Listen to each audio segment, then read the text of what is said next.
Carissime sorelle, vorrei raggiungere ciascuna con la preghiera e l'affetto in questo 5 agosto 2026 per augurarvi fedeltà, gioia e fecondità apostolica.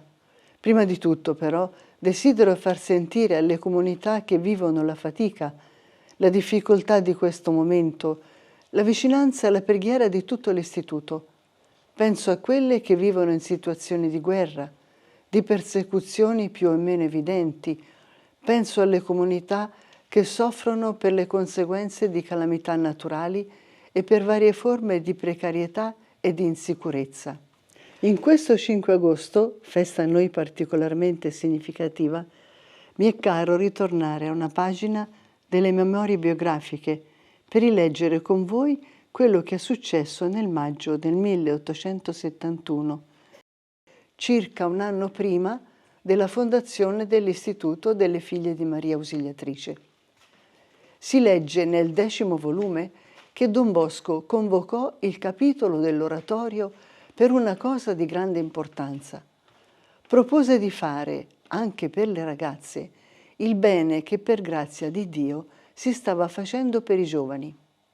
Non fece mistero della sua difficoltà a intraprendere un'opera come quella, ma condivise con il suo capitolo le istanze che da tempo e da più parti riceveva da persone degne e da grandi benefattori, per cui affermava: «Temerei di contrariare un disegno della provvidenza, se non prendessi la cosa in seria considerazione». Rivolgendosi ai suoi confratelli, continuò: «La propongo quindi a voi invitandovi a riflettervi dinanzi al Signore, a pesare il pro e il contro per poter poi prendere quella deliberazione che sarà di maggior gloria di Dio e di maggior vantaggio per le anime.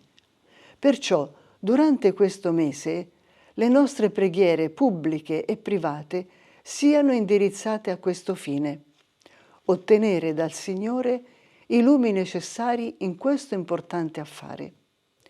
Tutti quelli che erano stati convocati lasciarono la riunione profondamente impressionati. Ciascuno portò quell'intenzione nella preghiera e alla fine del mese, tornando da Mornese, Don Bosco radunò di nuovo i membri del capitolo. Chiese ad uno il proprio parere, cominciando da Don Rua, e tutti furono unanimi nell'approvare il nuovo progetto.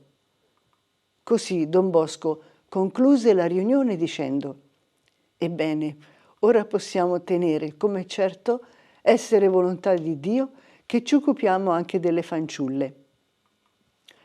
Questo prezioso brano non è solo una testimonianza di uno stile sinodale, ma esprime la fiducia di Don Bosco nella provvidenza e soprattutto la sua capacità di discernimento nel lasciarsi guidare a leggere i segni della volontà di Dio.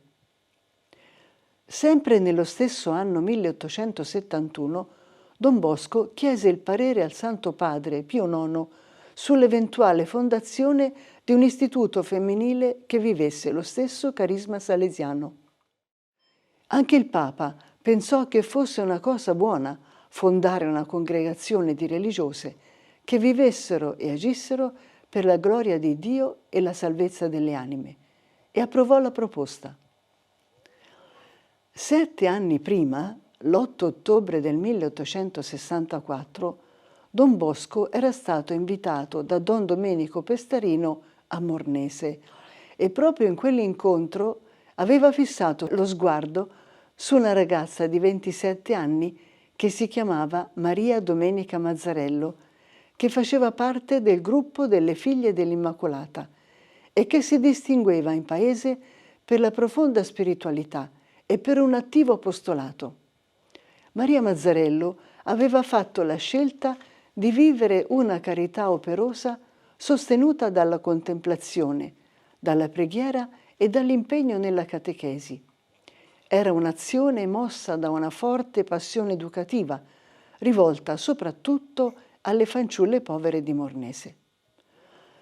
Don Bosco vide in lei la donna energica, attiva nel bene, docile, umile, responsabile, e la ritenne capace di assimilare con creatività genialità e dinamismo quel progetto educativo che egli aveva già sperimentato nell'oratorio di Valdocco con i giovani ed ora lo proponeva anche per le ragazze.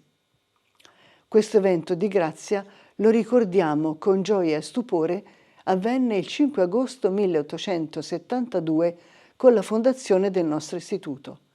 Maria Domenica fu la prima ad aderire per essere figlia di Maria Ausiliatrice. In questa festa siamo chiamate a rafforzare la consapevolezza che nasciamo da un sogno che lo Spirito Santo e Maria Ausiliatrice hanno suscitato nella mente e nel cuore di Don Bosco. Egli, nell'omelia del 5 agosto 1872, affermava convinto che siamo una famiglia religiosa tutta di Maria e che tutto deve a Maria, una famiglia voluta da lei nella Chiesa per l'educazione delle giovani e dei giovani. Così noi leggiamo nell'articolo 1 delle nostre Costituzioni: per un dono dello Spirito Santo e con l'intervento diretto di Maria, San Giovanni Bosco ha fondato il nostro istituto come risposta di salvezza alle attese profonde delle giovani. Con l'intervento diretto di Maria. Vi è una chiara ispirazione mariana nella fondazione dell'istituto. È lei che ci ha voluto come donne consacrate e sue figlie carissime che si prendono cura delle nuove generazioni con cuore materno e visione di futuro. Tutto ciò che avvenne anno dopo anno fu la conferma della scommessa del Santo su Maria Domenica Mazzarello. Entrambi, infatti, avevano posto alla base della loro vita e della loro missione giovanile il desiderio di realizzare la volontà di Dio in un cammino di forte spiritualità, insieme ai giovani e alle giovani. Madre Mazzarello seppe interpretare il carisma salesiano dandogli una tipica impronta di dolcezza, pazienza, creatività ed amabilità. Con cuore docile fu capace di accogliere e vivere con straordinaria saggezza e semplicità il progetto di un istituto portatore di un carisma educativo al femminile, tanto che Don Bosco rassicurò Don Giovanni Galliero. Tu conosci lo spirito del nostro oratorio, il nostro sistema preventivo e il segreto di farsi voler bene, ascoltare ed ubbidire dai giovani, amando tutti e mortificando nessuno, ed assistendoli giorno e notte con paterna vigilanza, paziente carità e benignità costante. Orbene, questi requisiti la buona Madre Mazzarello li possiede e quindi possiamo stare fidenti nel governo dell'istituto e nel governo delle suore. Ci stiamo preparando al capitolo generale 25, il cui tema, Beati voi, con la forza profetica del carisma missionari di comunione insieme ai giovani, è per noi una chiamata a vivere nella logica evangelica di uno stile di vita radicato e centrato su Gesù, parola del Padre, e a camminare con più determinazione sulle orme di Don Bosco e di Madre Mazzarello, che hanno incarnato le beatitudini nella trasparenza della loro vita e nella scelta radicale di Dio e dell'educazione delle giovani e dei giovani.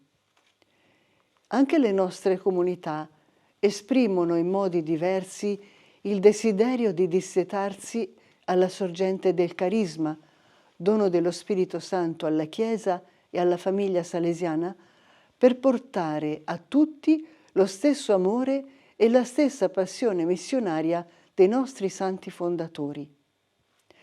La canonizzazione di Santa Maria Troncatti ci ripropone la forza e la bellezza del carisma salesiano vissuto nell'audacia missionaria ed è un appello per tutte noi ad una più coraggiosa e creativa fedeltà, ad uscire verso le frontiere con e per i giovani e con loro contribuire alla costruzione della civiltà dell'amore.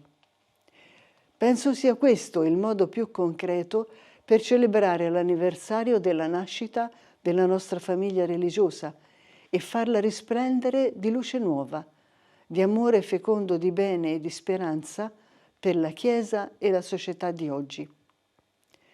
A tutte auguro un 5 agosto di gioia e di fiducia, di fedeltà allo spirito mornesino, che è sempre attuale, perché è spirito sinodale e missionario, aperto al futuro.